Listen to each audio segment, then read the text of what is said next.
Well, good afternoon, and in my guest case, good morning to Jeff Feynman, who is in the East Coast of America, which is in Connecticut.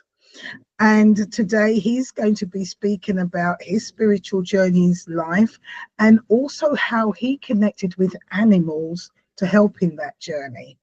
So without much ado, Jeff, good afternoon, rather good afternoon for me, good morning to you. Good morning, and thank you so much, Sensei, for having me. And I'm looking forward to our talk. Okay, well, I'm going to allow you to introduce yourself and please go ahead and let's hear about how you connected with your spirituality. Great question to begin with, and it's a very, very long answer because my journey started back in 1975, and it really wasn't until the past decade or so that I've actually realized that journey was towards spirit and awakening, and it was very gradual, beginning with my own symptoms suffering in 1975, which was diagnosed as being all in my head, and they didn't realize until 35 years later that actually I've got a rare genetic disease that was what was causing all of my symptoms. So for most of my life, I spent as running away from myself, running away from my symptoms, ignoring what was really going on inside of me, and thinking like all the doctors and all the pundits were telling me that it was all in my head, and I was, I had to go from one therapist to another, and then I gradually discovered that method that I'm speaking about in animals is the method that I've used to cope with my own symptoms, my own limitations, and that they both come together in science and spirituality. So actually where science and spirituality meet. So that journey back in the 70s and 80s started in a pure scientific world of molecular biology and how the body works. And of course, now it's taken me many, many decades to realize that those molecular changes in the body are a secondary effect of spirit, and that this spiritual discovery, which is really a discovery of awakening, is going to enliven and enlighten everything that we do. And it does for me, and that's what I teach everyone to do with our animals. A very long answer to, I'm not sure I answered your questions. No, to me, it was an introduction from what happened and how you had to go through and where it led you. So now let's go a little deeper and how did it all begin? It all began with a traumatic event, a fall off a bicycle in 1975, and it began manifesting neurologic symptoms. So my brain, my body got disconnected. So meaning that I could not control my voluntary muscles. I would walk and talk like I was drunk, even though I was 14 years old at that time. And those attacks continued and worsened. They would ebb and flow throughout my life, depending on the stressors that were occurring externally. And And when you had this fall, how old were you? 14. So early teens. Yeah. Okay. And but my parents and few friends that knew about it, because I worked very hard to keep my attacks a secret, and that's what they called them. They were attacks. And then now I realize that looking back at my body attacking me via the symptoms, that was actually part of the spiritual journey, because I realized that it wasn't attacking me, it was giving me messages that I need to do certain things. It just took me a long time, Sensei, to figure it out. Which you can understand, because when something like that happens to you and it's not something that is widely understood and known, and your parents are looking at doctors saying this, and you're feeling something, but as that journey goes on, things start to open up and give you the wisdom of your understanding. Exactly. And it was a weird understanding, because it started again at the molecular level, and perhaps that's why it took me so long to discover that it's not how the body works at that level, but it's rather how you feel, how you think, how you behave. And when I was in my 20s and 30s and doing molecular biology and veterinary medicine, I was not in that space at all. So not until I got into that space did I realize that, all the things that I was working with back then were all secondary, meaning that spirit, energy, love, connection, those were the most important things. Those were things that would allow. Okay, let me just, because of our list is so listening in, and because you've done microbiology and the rest, what do you mean when it affected you at the molecular level? I'll give you an example.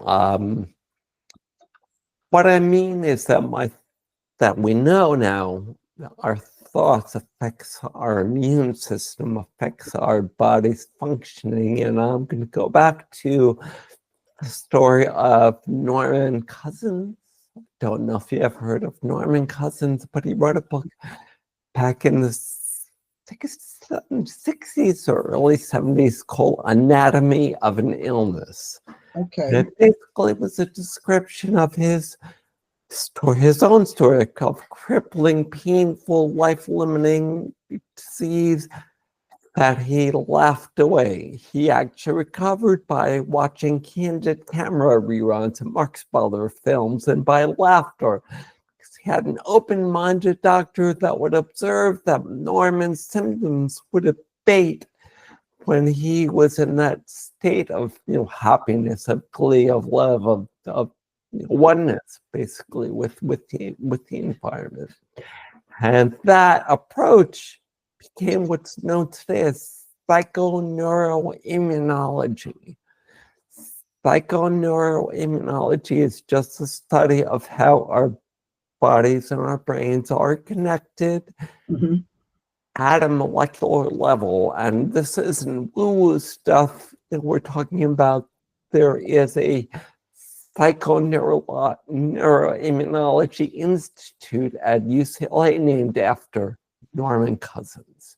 Okay. They called the Norman Cousins Center. Oh, thank you very much for explaining that. Sorry. Continue with your story, please. Or rather, continue with your journey. Where was I? Well, you were saying how you did study this microbiology, and as you went on, you started to realize there was something deeper going on. Got it. Yeah. And how it's a very long journey, because when you're trapped in your mind, it's very difficult to know what's going on in your body and your heart. And it's almost as if your mind is hijacking your heart, and that's the space that I lived in as a scientist and veterinarian, really up until the mid to late 90s. And at that point, I began to learn more and discover more about the fact that energy was actually more fundamental than physical aspects of the body, and that energy is manifestation Yeah. of love and spirit. And we see it, I understood it as a molecular biologist, I understood it as the working of our cells via something called mitochondria. Yeah. Mitochondria are little powerhouses that live in all of our cells that basically generate that energy. And we know that now that virtually every disease is a mitochondrial energy disease. So I guess we could sum it all up by saying it's all about energy. Yeah. Thank you so much for saying that, because you're explaining it and you're trying to explain it, and the microbiology and the mitochondria and this in there, and again it's energy and how this affects this. And it is, science has said everything is energy. We give things names. So it's like saying, like the picture behind you, we know that frame is a picture, so that when people look, if I say, look at the picture behind Jeff, I'm not saying look at the wall, I'm saying look at the picture. Yes, the picture's on the wall, but I'm being specific. So we give specific names so that we can understand what we're talking about. But all of it comes down to energy. So the picture, your body, your glass frame, your jumper that you have on, your beard, your flesh, everything is energy vibrating at different frequencies. And of course, for humans to function in a certain way, we have to be vibrating at a certain level. And when those vibrations are interrupted, then we do other things. Exactly. And that is the essence of my approach, of the homeopathic approach to helping the body to work at its best. It's really my mission, is to help people and animals work and have their best lives possible. And we can only do that by raising that vibration, raising that energy, and in most cases, getting rid of the obstructions to that smooth flow of energy. And the beauty, Lindsay, is that our animals and nature are naturally in that state, but our mind-made labeling limits what that state looks like in this material world, which, as you said, is all about energy. I mean, that's actually how my Path to Pet Wellness book starts, is that, we're swimming in a sea of energy, and it's like the fish that are swimming in water and don't even know that they're in water. Yeah, because to them, swimming in water is natural. It's like us walking on the land in the oxygen around us. It's natural. But when we go into the water, because its density and its composition, it's a hindrance to us if we don't have the proper equipment to use in the water so that we can cope. Exactly. It's different. It's, it's a different way of looking at the world. And, the scientists like, Niels Bohr and Albert Einstein all began to realign our understanding of this material world as a manifestation of the energetic and spirit, and spiritual discovery is the discovery of that energy within us and all around us. So how did your spirituality raise up? How did you become of the spirituality, and how did you connect with it to understand your circumstances? Well, as I implied, I'm a very slow learner. Don't worry. There are So lots of us. I was There's lots of us. I dive very deep into the physical world before I emerged in the world that you're asking about. But I retained that one thing that I had as a child that allowed me to get to what you said, which is, how did you get to the spiritual journey? And that one thing is natural curiosity. Good. So by remaining curious Yeah. and realizing that what was happening to, let's say, the animals who was getting sick in the same pattern, or my having symptoms in relation to stress, those observations allowed me to go beyond what I learned in vet school, because what they just in vet school, medical school, is all about the secondary stuff, the stuff that how your liver works and how your brain works and how your heart works and how they're all separate organ systems. Yes. But what I began to realize and learn in the late 90s is that it's all connected. Yeah. And what brought it all together were the animals' observation of their natural spiritual essence. My own animals, 2023, there was a university conference at the University of Saskatchewan about something called intuitive interspecies communication, which is basically a way that we are all interconnected. That, along with Eckhart Tolle's School of Awakening, Yes. and the transition of my dog Archie, that all opened my eyes to the reality of where we all are right now, which is, in the middle of a spiritual and energetic soul journey. No, thank you very much for saying that, because it is a journey, and it is an awakening, and it is an understanding of what is going on. And it is about our curiosity, wanting to understand more when these things happen to us, and that they are deeper than we expect. So, Jeff, so through your spirituality now shaking you, and you realizing everything is energy, and realizing things are much deeper, how you mentioned your animals, and earlier on you said looking at way animals were treated or whatever, it also helped you to overcome your difficulties.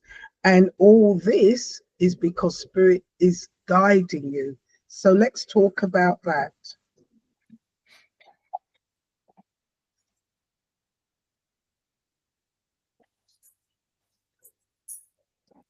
I guess for me, it begins with the assumption, the belief, the understanding that in our DNA, and we see it especially in our animals and in nature, we are all designed to rebalance, to be in a state of equanimity, to be in a state of homeostasis.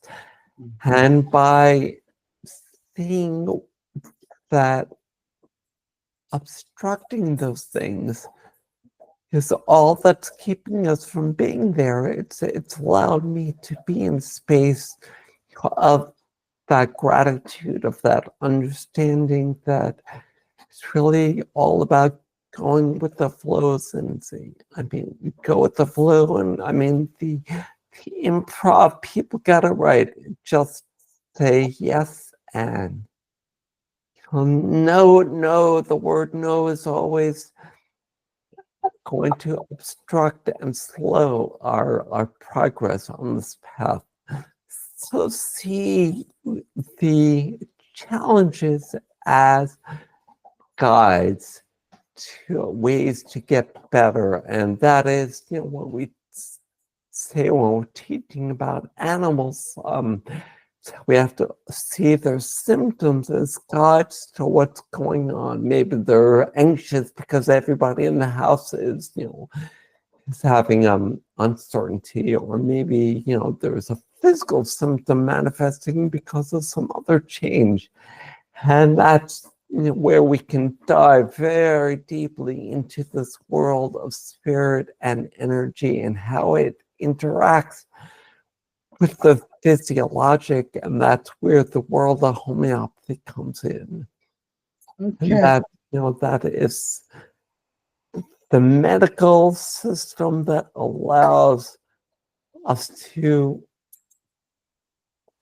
acknowledge, use, and go beyond what we know as secondary physiologic. So rather than what do we do to get rid of the symptom, we use that symptom as a guide to the homeopathic medicine that will help the body rebalance. Yes. When the body rebalances, that symptom resolves. Yeah.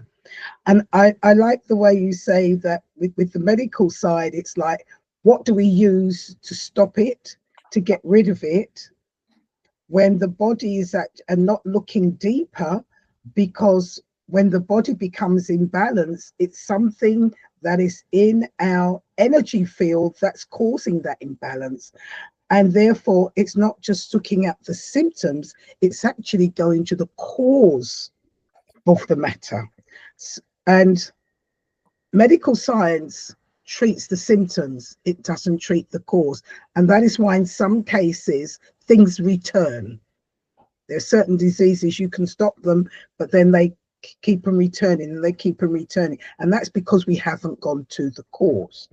And sometimes I also feel that when they've treated the cause, they've done it in such a brutal way that whilst they've cut it off or done whatever, they haven't really gone to, they've treated that symptom, but how did it happen in the first place? What was the cause? And what will happen if you don't treat the cause at that time, that cause will come up somewhere else to rear its head because you haven't looked at it and dealt with it. Am I correct? Yeah, exactly. And brings up a couple things. First of all, they're not, many times we're doing what we know. We learn in vet school, we learn in medical school, we talked a little bit about just say yes and go with the flow and all that, but we're taught just the opposite. We're taught that antibiotics, which by definition means against life, that is what antibiotics mean, or anti-inflammatories. Yeah. So inflammation is a process that allows us to be alive. Yes. If it weren't for inflammation, we would not be talking now misguided inflammation. When inflammation is misguided, then we begin to see symptoms and we begin to see problems, but you can't treat the underlying disease unless you recognize that there is an underlying disease. Exactly.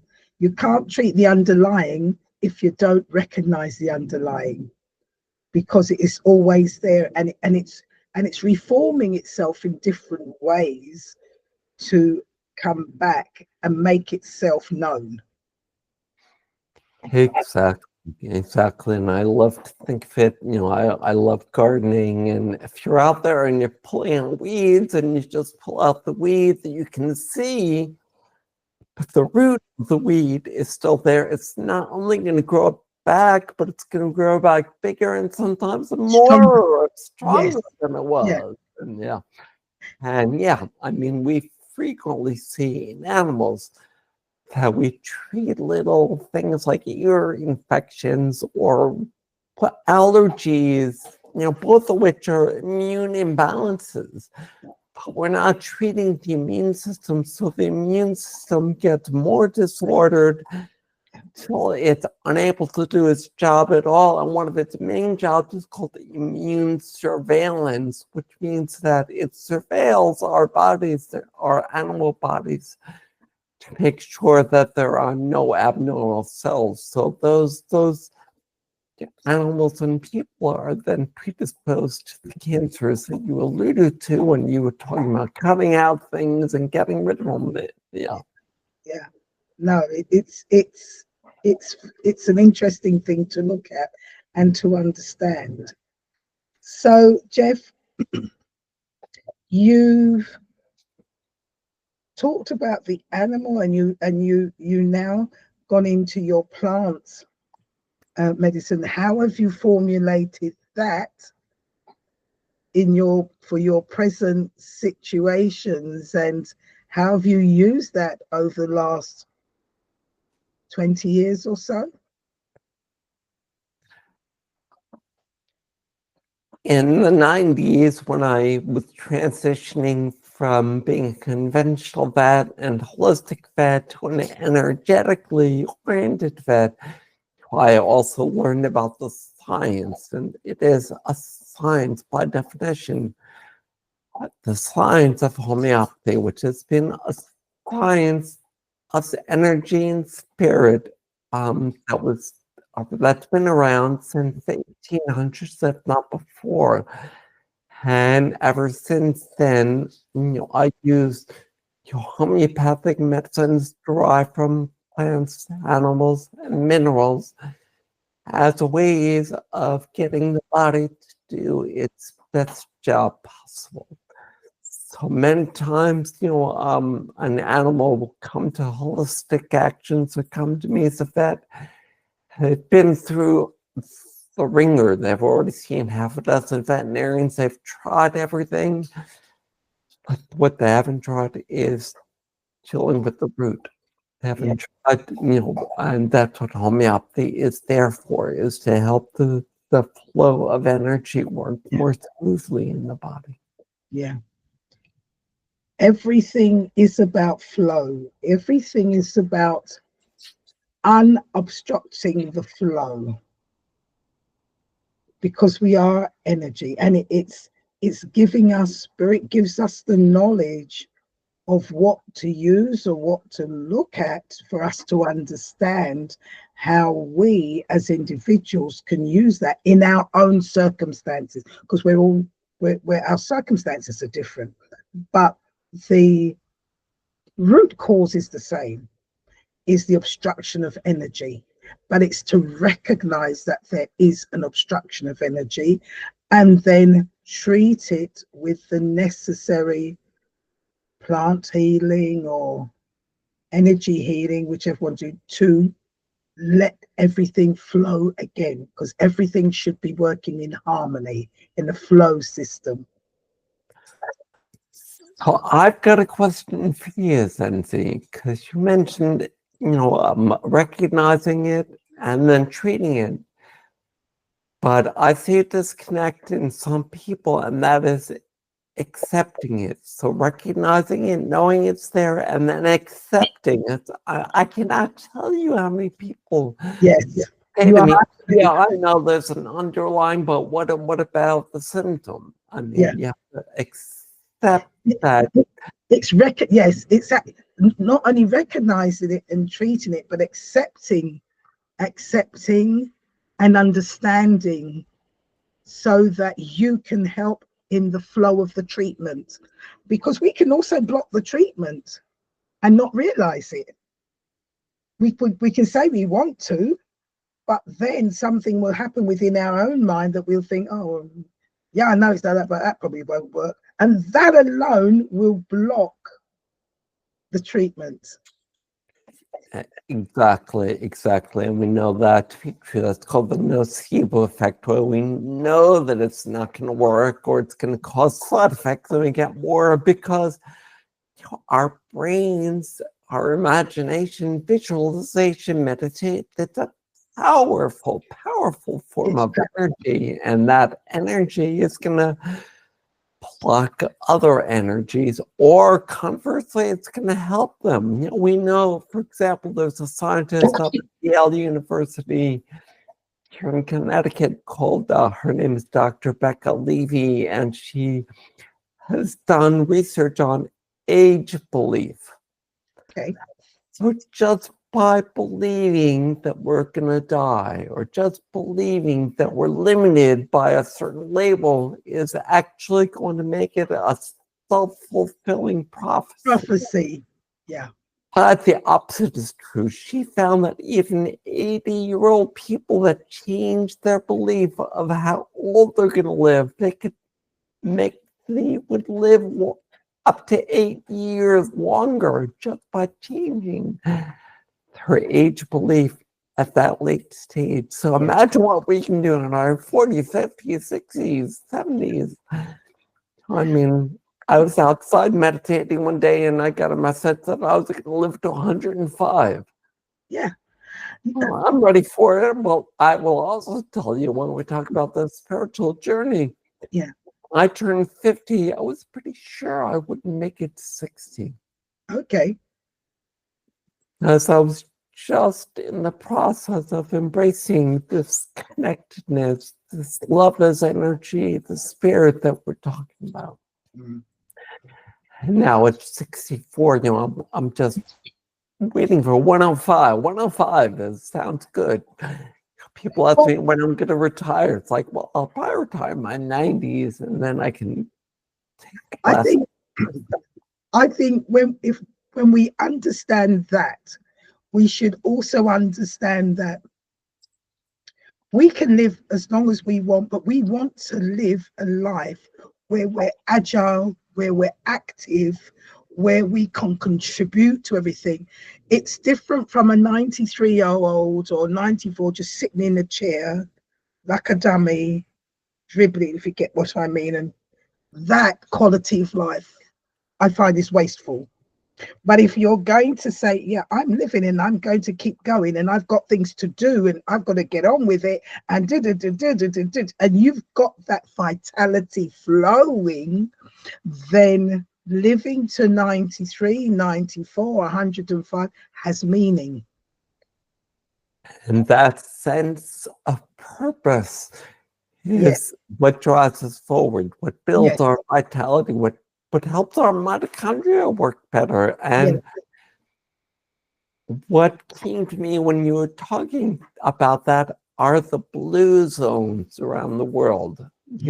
The blue zones are the areas around the world where there are the longest lived people that are living a life of vitality, of interconnection, of love, of spirit, and the fundamental way they're doing that. Yes.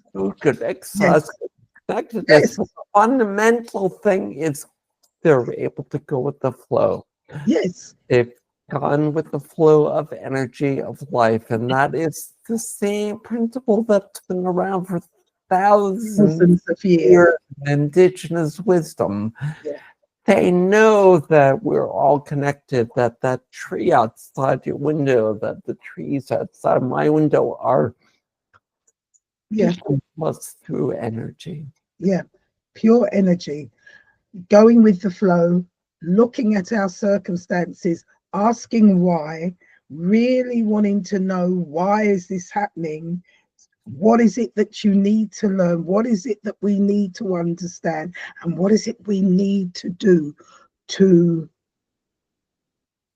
correct it, change it if we're not happy with it, but always realizing that we have a choice and that we have the power to look, correct, and our life is one of flow, of energy, of happiness, contentment, of contributory within our society, and the gift we have to share and to continue until such a time where maybe we can't do that anymore.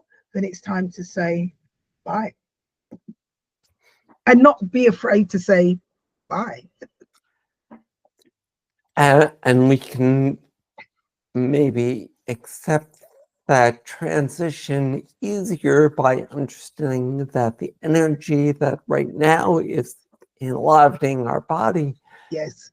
even when our bodies are no longer functioning, that energy is still here. Yeah, it's still there. That energy, that spirit is all around us. I mean, I adopted recently a dog that I wasn't really particularly connected with when I first met her, but I went home, meditated, and my other dog, who had recently passed, sent me messages saying I need to go back and adopt this dog. Well, that energy of Archie is what helped me move forward by living with Maya. And I think that as long as we, like you said, if we recognize it and accept it and use it to transform our lives, Yes. we And can do it. And it's, that's my mission really, is just let you know that it works. yeah, yeah. It is not the physical that it is not the physical that is the important thing. It is the energy that we have, because that is eternal. And eventually the physical wears out, and that's fine. Just let it go.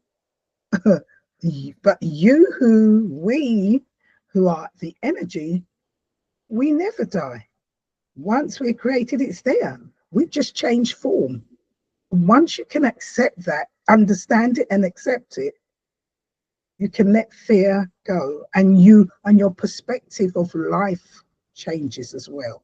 And it's about perspective.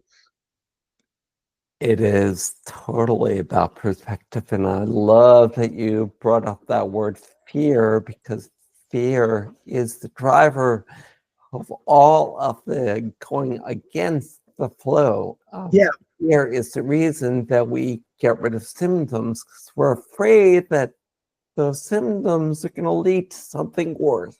A friend of mine just had his, well, I don't want to go into personal issues, but we'll just say medical things that, they were afraid this was going to create bigger problems, so they intervened in a very barbaric way.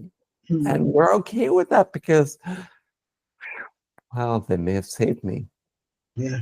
Because we're afraid of transitioning. And that's why the Greek Stoics, they embrace death. They embrace the fact that, the worst may happen, but then that allows you, once you've done that, that allows you to live your best life. Exactly.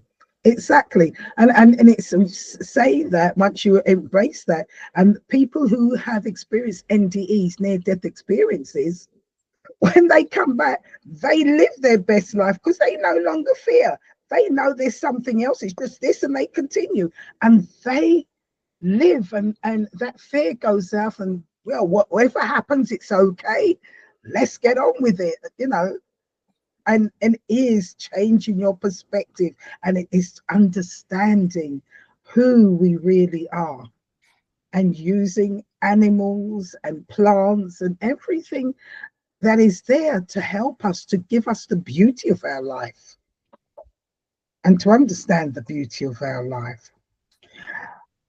Okay, Jeff, now you work with animals, you work with plants, you do holistic. How do you connect with other people, or what do you do in order to encourage other people? Tell us more about what you're doing now. Sure. Thank you for asking. Because the answer is three parts. The most easily accessible is work that I've been doing for the past 8.5 years with the Holistic Actions, which is an online web platform where we are reaching pet parents and animal advocates around the world, training them in the methods that we're talking about right now, training them how they can transcend the limitations of labeling of symptoms and labeling of diseases and diagnoses, and how it really is all about a mindset shift. Yeah. And that shift from physical to energetic, and how homeopathy can help them do that. And the second part is my private practice, where certain members of my Holistic Actions community who work one-on-one to their animals, their individual animals, transcend their issues to live their best life possible. But it all kind of comes together in my Path to Pet Wellness book that will be in limited ebook release in a couple of months, and then out in the bookstores and the pet stores. Well, maybe there too, but in the bookstores by Valentine's Day. And the reason I chose Valentine's Day for its release is because it really is based on the unconditional love we share with our animals, because that unconditional love they give to us, same love that we can use to power our own selves and our bodies and our world. So holisticactions.com, homevet.com is my professional website, and Path to Pet Wellness. But I would say the very best place to start is holisticactions.com, because there you can also take a free course that will start you with the fundamentals of how to do this with fresh food feeding and the happiness protocol and holistic medical decision making, all based on energy as being fundamental. So what we've done there is just translated all of the stuff that I learned in vet school into the spiritual and energetic realms. Okay. You have something out called the Happiness Protocol. Can you just briefly talk about that before we say goodbye? Sure. The happiness protocol is one part of the Path to Pet Wellness, and it is basically the same method that Norman Cousins used to transcend his physical, painful, crippling diseases. But it's so simple to apply in animals because they're not worried about what's going on, what's going to happen in the past, what happened. So the happiness protocol is just a 3-part thing. Number one, identify what they love most.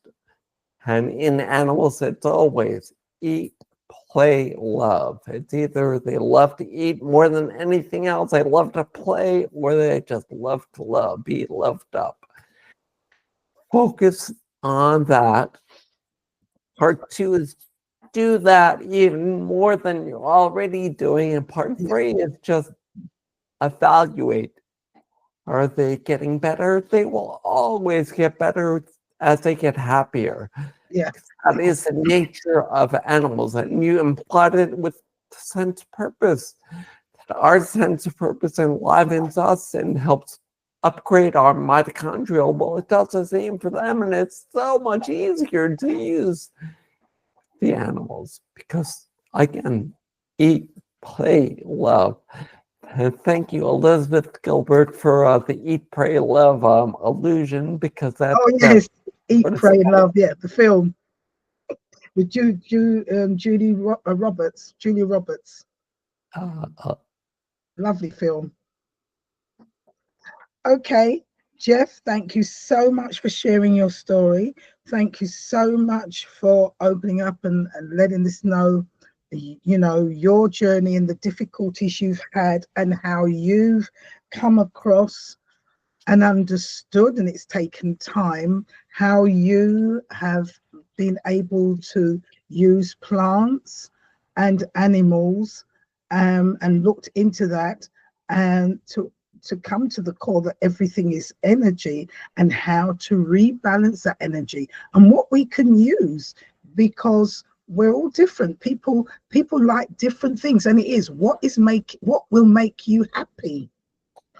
And sometimes once you can find those things and understand, and then start using it or living it, it can help, and it will help those symptoms to unblock and start to flow. Because at the end of the day, our life is about growing spiritually, being happy, being conscious of who we are, working in harmony and balance, and contributing and sharing our gifts around to live a life that we are capable and meant to live. And it is one of happiness.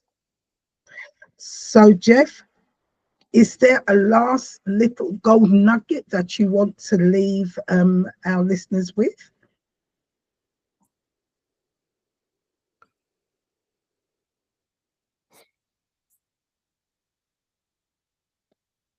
I guess the one nugget that I would leave listeners with is that maybe